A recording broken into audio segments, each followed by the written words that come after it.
क्या कर दोगे आप? अमेरिका को घुटने टेकने पड़े थे हूती के सामने, मुआहदा करना पड़ा था।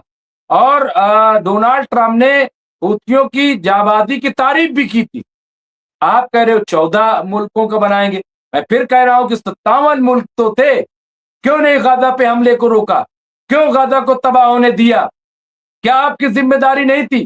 क्या फिलिस्तीन के लोग अरब नहीं है कि हमास जो है वो सीधे सीधे हथियार डाल रहा है? हाँ, तो ये प्रोपगंडा सिर्फ इसलिए ताकि ये दिखाया जा सके कि बहुत भारी जीत हासिल कर ली है बेंजामिन नेतन्याहू ने। आईआरजीसी का कहना है कि ईरान का स्ट्रेट ऑफ हॉर्मुज पर पूर्ण अधिकार बना हुआ है।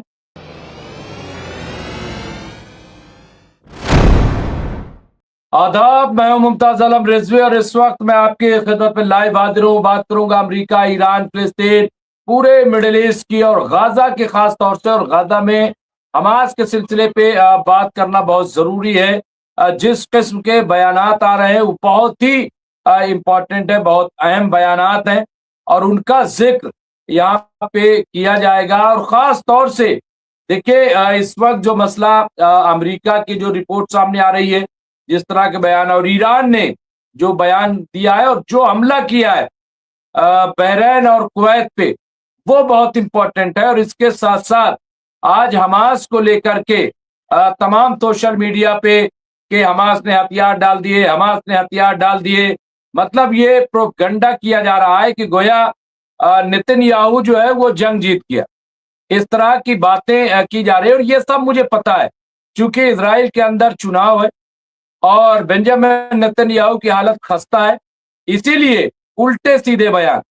एक बार जब आप देखिए, जोरान ममदानी की पहले बात करें, जोरान ममदानी ने पहले कहा था कि हम बेंजामिन नेतन्याहू को अगर वो न्यूयॉर्क आते हैं तो हम अरेस्ट करेंगे। लेकिन इनके विजिट से पहले उन्होंने कहा कि हमारे पास कोई ऐसा कानून नहीं है, यानी न्यूयॉर्क पुलिस जो है वो किसी भी देश के वजीर आजम को, प्रधानमंत्री को अरेस्ट नहीं कर सकता। उन्होंने कहा कि मैं अरेस्ट नहीं करूंगा। इसके बावजूद बेंजामिन नेतन्याहू जो बयान दे रहे हैं सिर्फ अपने आप को ऊंचा दिखाने की, कि मैं वो बनाया, ग्रुप बनाया और पता नहीं सिक्योरिटी बनाई है क्या क्या, और फिर एक बार धमकाने लगे। यानी ये क्या है? और अब जिस तरह से प्रोपगेट किया जा रहा है सोशल मीडिया के जरिए कि हमास ने हथियार डाल दी, जबकि हमास ने हथियार नहीं डाले। हमास का पूरा बयान क्या है, मैं वो पेश करना चाहता हूं। जयदीप सिंह बुंदेला साहब ने भेजा है वो बयान कि हमास का निरस्त्रीकरण का पूरा बयान। हमास और फिलिस्तीनी गुटों ने, यानी फरीकैन ने, जंग बंदी समझौते के दूसरे दौर के यहाँ कार्यान्वयन अमली जामा पहनाने के लिए तमाम जो चीजें हैं उसको पूरा कर लिया है। वार्ता प्रक्रिया और जो मीडिएशन था उनकी तजावीज के साथ जिम्मेदारी पूर्वक और सकारात्मक रूप से व्यवहार किया है। ये कार्य फिलिस्तीनी गुटों के बीच राष्ट्रीय सहमति से किया गया है। राष्ट्रीय सहमति, नेशनल, आप देखिएगा इसको, यहाँ पे हमारी जनता की रक्षा करने, और ये हमारी जनता की रक्षा करने, उनकी मानवीय जरूरतों को पूरा करने और उनके राष्ट्रीय अधिकारों की सुरक्षा करने की हमारी प्रतिबद्धता है, पाबंदे अहद है। कब्जे वाली ताकतों द्वारा हत्याएं रोकने और आक्रामकता समाप्त करने की प्रतिबद्धता ही मूलभूत शर्त है और इसके कार्यान्वयन की दिशा में पहला कदम है। इसमें सहमत शर्तों के लिए एक ढांचा, समय सारणी स्थापित करना शामिल है। इस बात पर जोर दिया जाता है कि समझौते के दूसरे, यहाँ पे आप देखिए, मैं इसको थोड़ा से मैं चाहता हूं कि जो हिस्सा है उसको मैं समझौते के ढांचे के भीतर भारी हथियारों के मुद्दे को शामिल करना, सभी प्रकार की आक्रामकता की पूर्ण समाप्ति, गजा पट्टी से वापसी, पुनर्निर्माण की प्राप्ति, प्रशासनिक समिति की स्थापना, अंतर्राष्ट्रीय सुरक्षा बलों की तैनाती, कब्जे द्वारा गठित सशस्त्र गिरोहों और मिलिशियाओं के विघटन, पुनर्निर्माण, आत्मनिर्भर के अधिकार की गारंटी, एक स्वतंत्र फिलिस्तीनी राज्य की स्थापना, और नागरिकों के अधिकारों की सुरक्षा से जुड़ा हुआ है, उस पर निर्भर है।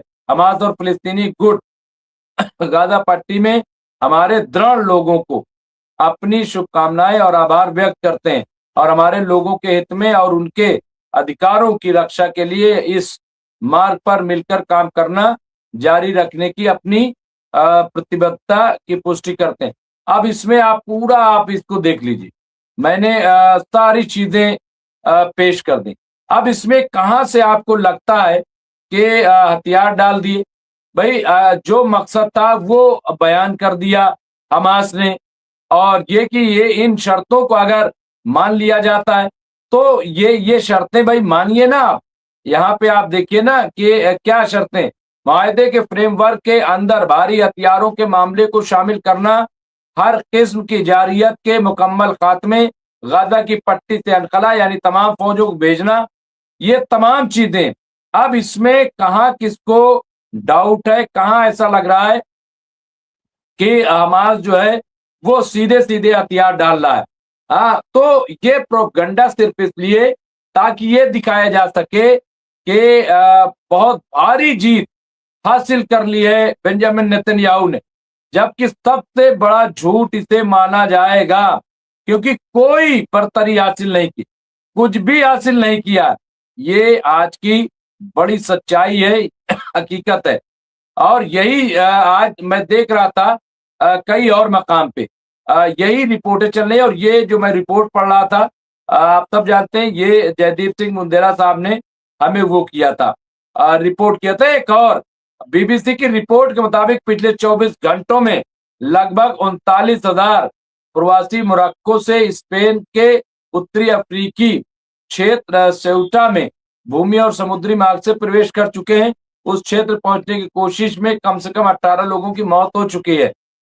अपने बयान में, अब यहाँ पे देखिए, अपने बयान में हमास ने जंगबंदी ढांचे के दूसरे चरण से अपनी सहमति की पुष्टि की है, लेकिन इस बात पर जोर दिया है कि वो केवल भारी हथियार यानी रॉकेट, एंटी टायर मिसाइल आदि ही छोड़ेगा, और ये गाजा से इजराइल की पूर्ण वापसी, एक स्वतंत्र फिलिस्तीनी राज्य की स्थापना, पुनर्निर्माण और सभी प्रकार के। अब ये आप देखिए, ये एक मुकम्मल फिलिस्तीन यही तो चाहता था भाई, यही तो चाहता था। अब इसमें क्या ऐसी चीज है जो भाई एक आजाद रियासत बन जाए, मुल्क बन जाए फिलिस्तीन, जो इजराइल काबिज है वो छोड़ के चला जाए?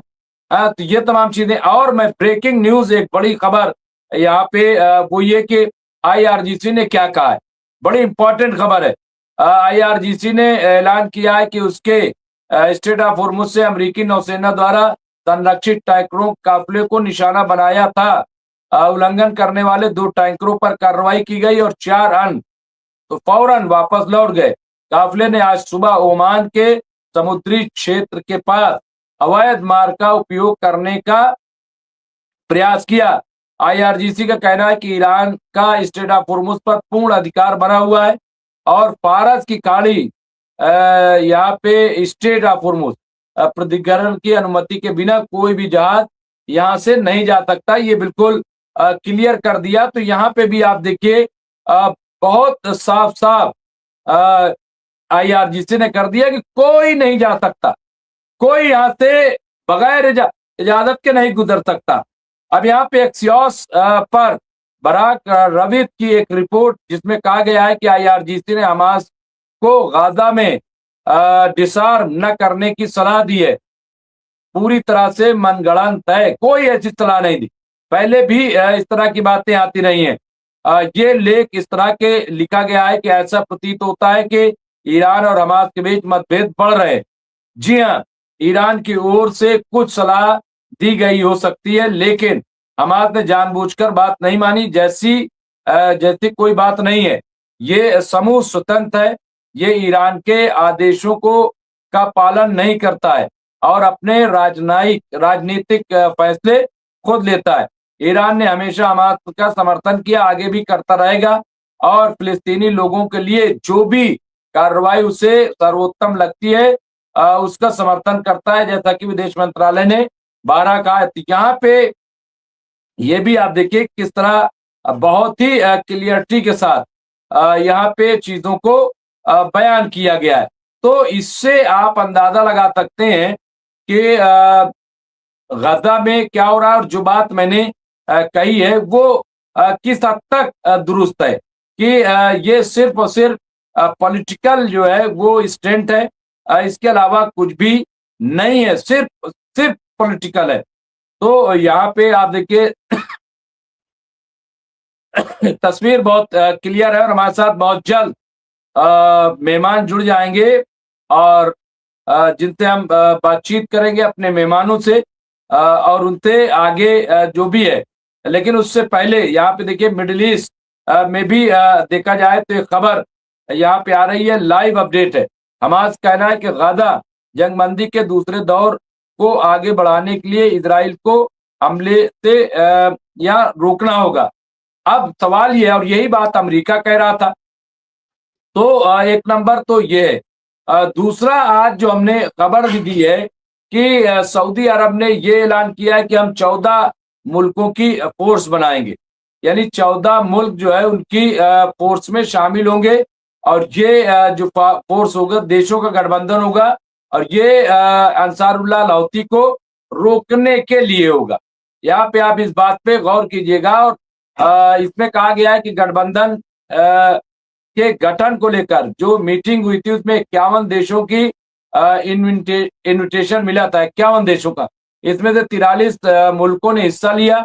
मीडिया रिपोर्ट्स मुताबिक तुर्की, कुवैत, बहरीन, कतर, जॉर्डन, मिस्र, Pakistan, Djibouti, Somalia, Bangladesh, Yemen, Sudan और कोमोरोस जैसे मुल्क भी इस गठबंधन का हिस्सा रहे हैं।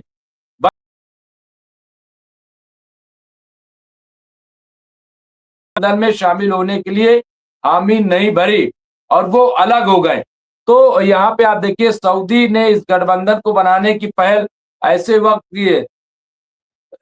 अब यहाँ भी जब हमारे एक्सपर्ट आएंगे तो हम कुछ सवाल करेंगे, और वो सवाल बड़े बुनियादी हैं।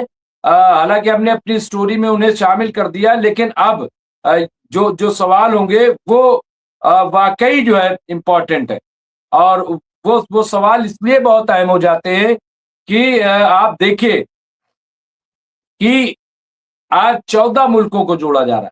मैं एक सवाल कर रहा हूं, आज 14 मुल्कों को जोड़ रहे हो, लेकिन जो 57 मुल्कों का ओआईसी है वो कहां है, वो क्या कर रहा है?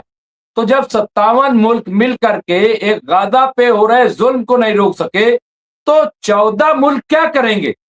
आप मीटिंग कर रहे हो, 54 क्या करेंगे? यमन को मार देंगे? क्या करेंगे? वो ईरान पे हमला कर देंगे? भाई मकसद क्या है? क्यों इस तरह की चीजें सामने आती हैं? तो ये मुझे ऐसा लग रहा है कि ये सिवाय गुमराह करने की और कुछ भी नहीं है। ये सिर्फ जो है वो गुमराह किया जा रहा है। यहाँ पे एक और खबर है, यहाँ पे मोरक्को के 39,000 से लेकर 60,000 तक लोग मोरक्को से भागकर स्पेन की सरहद में दाखिल हो रहे हैं। वहां पे वो जा रहे हैं, और जाहिर सी बात है कि ये बहुत ही खतरनाक, जैसा कि बार बार अपडेट आ रही है, मैं और अपडेट देता रहूंगा। हमारे साथ मेहमान जुड़ जाएंगे। अब यहाँ पे देखिए कॉमेडी ट्रंप के हवाले से जयदीप सिंह मुंदला साहब ने, हमने भारत और पाक के दरमियान जो विवाद है खत्म करा दिया। 11 विमानों को मार गिराया था। मैंने कहा था कि अगर जंग लड़ेंगे तो दोनों पर 250% टैरिफ लगा दूंगा। वो चिल्लाए, दोनों बहुत गुस्से में थे। अब यहाँ पे देखिए फिर वही भारत और पाकिस्तान, और फिर उल्टी सीधी बात। भाई डोनाल्ड ट्रंप क्या चाहते हैं, क्या साबित क्या करना चाहते हैं? हाँ, तो इस तरह की बयानबाजी से कोई, मेरा अपना ख्याल है कि फायदा नहीं होने वाला। यहाँ पे कह रहे हैं कि खोटे सिक्के, फेक यहाँ कॉइन्स, ये उन्होंने कहा है, किसके लिए कहा है? मैं फिर यानी 14 जो बनी है। और मैंने एक चीज और कही थी कि आप बताइए, आप गठबंधन कर रहे हो, अंसारुल्लाह हूती के लिए कर रहे हो, तो और बेवकूफी बात, वजह क्या है? मैंने अपनी पहली स्टोरी में कहा और इसमें भी क्लियर कर दूं। आप देखिए कि कौन है ये हूती। ये वही हूती है कि जिसपे पूरे यूरोपीय ममालिक ने मिल करके हमला किया था। लेकिन क्या हुआ? क्या अंसारुल्लाह हूती को शिकस्त दे सके? क्या रेड सी 19 महीने तक हुतियों ने रेड सी को बंद कर रखा था, तो क्या वो रेड सी को खाली करा सके? नहीं खाली करा सके, नहीं खाली करा सके। तो ये जो सिचुएशन है, इससे कैसे कोई इनकार कर सकता है इस सिचुएशन से? अब ये आए साहब हम कर देंगे, क्या कर दोगे आप? अमेरिका को घुटने टेकने पड़े थे हूती के सामने, मुआहदा करना पड़ा था, और डोनाल्ड ट्रंप ने हूतियों की जाबाजी की तारीफ भी की थी। आप कह रहे हो 14 मुल्कों का बनाएंगे, मैं फिर कह रहा हूं कि 57 मुल्क तो थे, क्यों नहीं गाजा पे हमले को रोका? क्यों गाजा को तबाह होने दिया? क्या आपकी जिम्मेदारी नहीं थी? क्या फिलिस्तीन के लोग अरब नहीं है? और वो तो शिया भी नहीं है। अगर इस तरह की बात की जाए, मैं करता नहीं हूं, लेकिन अगर की जाए तो आज बचा लीजिए आप, क्यों नहीं बचा रहे हो? और आप ये कह रहे हो कि 14 मुल्क क्या करोगे? टर्की ऐसा भी कमजोर नहीं है कि वो आंख ना दिखा सके इजराइल को। एक भी कार्रवाई, एक कंकर पत्थर भी मारा हो तो आप बता दीजिए। लेकिन हूती ने जवाब दिया इजराइल को, ये एक बड़ी सच्चाई है। हूती ने जवाब दिया, लेकिन तुर्की ने जवाब दिया क्या? तुर्की ने कोई कार्रवाई की क्या? ये एक बड़ी सच्चाई है जो मैं बता रहा हूं।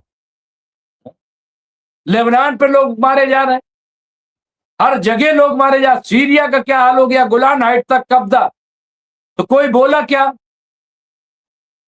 मैं अंसारुल्लाह लाहौती ने रेड सी बंद करने का ऐलान क्या किया कि हंगामा, और हमला करते हो करबला पे, हमला करते हो जायरीन पे, और बहादुर बनते हो। दुनिया देख रही, और कौम के लोग भी देख रहे तुम्हारी हरकत को। और यही वो हरकतें हैं कि जिसकी वजह से फिर एक इंकलाब आता है। मैं सही बता रहा हूं, फिर एक इंकलाब आता है जिसे कोई रोक नहीं पाता है। यहाँ पे देखिए जयदीप साहब लिखा है, पिछले गठबंधन में America, United kingdom, Australia, Bahrain, Canada, Denmark, Finland, Greece, Netherlands, Norway, Singapore, Sri Lanka सहित 24 मुल्क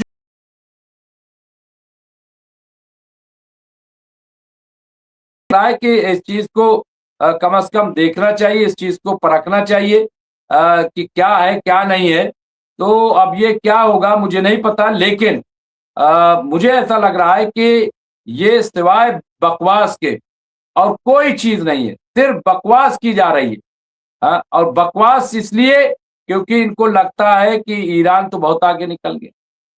इनको डर है, मैं आपको बता रहा हूं, इनको डर है कि ईरान तो बहुत आगे निकल गया, और कहीं ऐसा ना हो कि मेरा सारा किया धरा जो है मेरे पे पानी फिर जाए।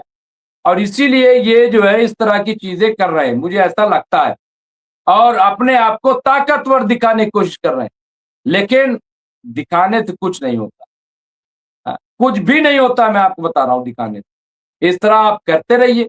हमारे साथ जुड़ गए हैं अब्दुल वाहिद साहब, बहुत जल्द मैं उन्हें स्क्रीन पर लूंगा। तो ये सिचुएशन आप देखिए, यहाँ पे मैं आपको वो तमाम जो सूरत हाल है वो आपको दिखाऊंगा। तो ये गठबंधन की बात, इसका क्या नतीजा होगा आप सब जानते हैं। इसके अलावा आज देखिए कि ये खबर कल से चल रही है कि भारतीय कंपनी पर ईरान की मदद का आरोप, अमेरिका ने लिया एक्शन। अब ये तरह तरह के अलग अलग बहाने तलाश कर रहे हैं कि हिंदुस्तान को परेशान किया जाए। यहाँ पे आप देखिए, मैं आपको दिखा रहा हूं यहाँ क्या है। अमेरिकी ट्रेजरी विभाग ने भारत की एक कंपनी समेत कई संस्थानों पर कार्रवाई की। ये कंपनी महान एयरवेज की जनरल सेल्स एजेंट के तौर पर काम कर रही थी। महान एयर पर आईआरजीसी और उसकी खुद फोर्स की सहायता करने का आरोप है। अब यहाँ पे देखिए, ईरान के एयरलाइंस महान एयरवेज को समर्थन देने के आरोप में अमेरिका भारत की कंपनी समेत 6 संस्थाओं और व्यक्तियों पर प्रतिबंध लगा दिए। अमेरिकी वित्त मंत्रालय का आरोप है कि इन इदारों ने ईरान के इस्लामिक रिवॉल्यूशनरी यानी आईआरजीसी को वित्तीय, माली, लॉजिस्टिक और व्यावसायिक सहायता उपलब्ध कराई है। इससे एक आतंकवादी संगठन की मदद हो रही है, यानी ईरान आतंकवादी है और इन्होंने मार दिया सुप्रीम लीडर को, ये आतंकवादी नहीं है। ये आप देख लीजिए, यहाँ पे अमेरिकी ट्रेजरी विभाग ने गुरुवार को यानी 31 जुलाई को जिन संस्थाओं पर कार्रवाई की उनमें भारत स्थित squeeze travel and logistic private limited भी शामिल है। कंपनी के कार्यालय श्रीनगर और नई दिल्ली में ट्रेजरी विभाग के मुताबिक ये कंपनी महान एयरवेज की जनरल सेल्स एजेंट के तौर पे काम कर रही थी। अब ये कितनी सही है कितना क्या है, बहरहाल इसका पता चलेगा। अमेरिकी ट्रेजरी सेक्रेटरी स्कॉट बेसेंट ने अपने बयान में कहा, जो भी व्यक्ति या संस्था आईआरजीसी या महान एयरवेज को वित्तीय सेवाएं, लॉजिस्टिक या व्यावसायिक सहयोग दे रहे हैं, वो एक आतंकवादी संगठन की मदद कर रही है। अमेरिकी सरकार ऐसी संस्थाओं की पहचान कर उन्हें बेनकाब करती रहेगी।